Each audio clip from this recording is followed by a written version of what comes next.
தினமும் பைபிள் படிக்க நமது சேனலை சப்ஸ்கிரைப் பண்ணிக்கோங்க. பெல் பட்டனையும் அழுத்திக் கொள்ளுங்கள். இன்றைய வசனம் 14 தொடங்கி 26 முடிய. 14. இன்று என்னை இந்த தேசத்திலிருந்து துரத்தி விடுகிறீர்.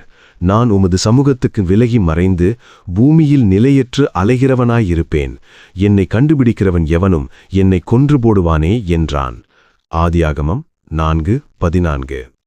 அப்பொழுது கர்த்தர் அவனை நோக்கி, காயினை கொல்லுகிற எவன் மேலும் 7 பழி சுமரும் என்று சொல்லி, காயினை கண்டுபிடிக்கிறவன் எவனும் அவனை கொன்று போடாதபடிக்கு கர்த்தர் அவன் மேல் ஒரு அடையாளத்தை போட்டார். ஆதியாகமம் 4:15. அப்படியே காயின் கர்த்தருடைய சந்நிதியை விட்டு புறப்பட்டு ஏதேனுக்கு கிழக்கான நோத் என்னும் தேசத்தில் குடியிருந்தான். ஆதியாகமம் 4:16. காயின் தன் மனைவியை அறிந்தான். அவள் கர்ப்பவதியாகி ஏனோக்கை பெற்றாள்.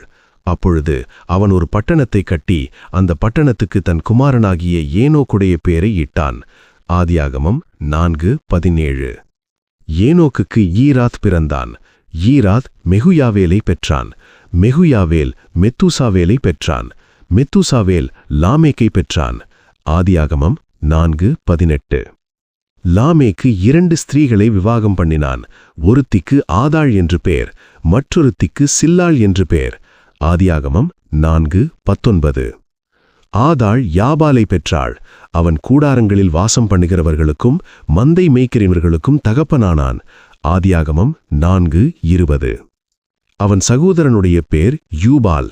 அவன் கின்னரக்காரர் நாகசுரக்காரர் யாவருக்கும் தகப்பனானான். ஆதியாகமம் 4:21. சில்லாளும் தூபால் காயினை பெற்றாள். அவன் பித்தளை இரும்பு முதலியவற்றின் தொழிலாளர் யாவருக்கும் ஆசாரியனானான். தூபால் காயினுடைய சகோதரி நாமாள். ஆதியாகமம் 4:22.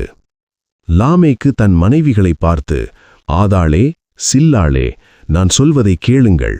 லாமேக்கின் மனைவிகளே, என் சத்தத்துக்கு செவிகொடுங்கள். எனக்கு காயமுண்டாக ஒரு மனுஷனை கொலை செய்தேன். எனக்கு தழும்புண்டாக ஒரு வாலிபனை கொலை செய்தேன். எனக்கு காயினுக்காக 7 பழி சுமருமானால் லாமேக்குக்காக 77 பழி சுமரும் என்றான். ஆதியாகமம் 4:24. பின்னும் ஆதாம் தன் மனைவியை அறிந்தான். அவள் ஒரு குமாரனை பெற்று, காயின் கொலை செய்த ஆபேலுக்கு பதிலாக தேவன் எனக்கு வேறொரு புத்திரனை கொடுத்தார் என்று சொல்லி அவனுக்கு சேத் என்று பெயரிட்டாள். ஆதியாகமம் 4:25. சேத்துக்கும் ஒரு குமாரன் பிறந்தான். அவனுக்கு ஏனோஸ் என்று பெயரிட்டான். அப்பொழுது மனுஷர் கர்த்தருடைய நாமத்தை தொழுது கொள்ள ஆரம்பித்தார்கள். ஆதியாகமம் 4:26.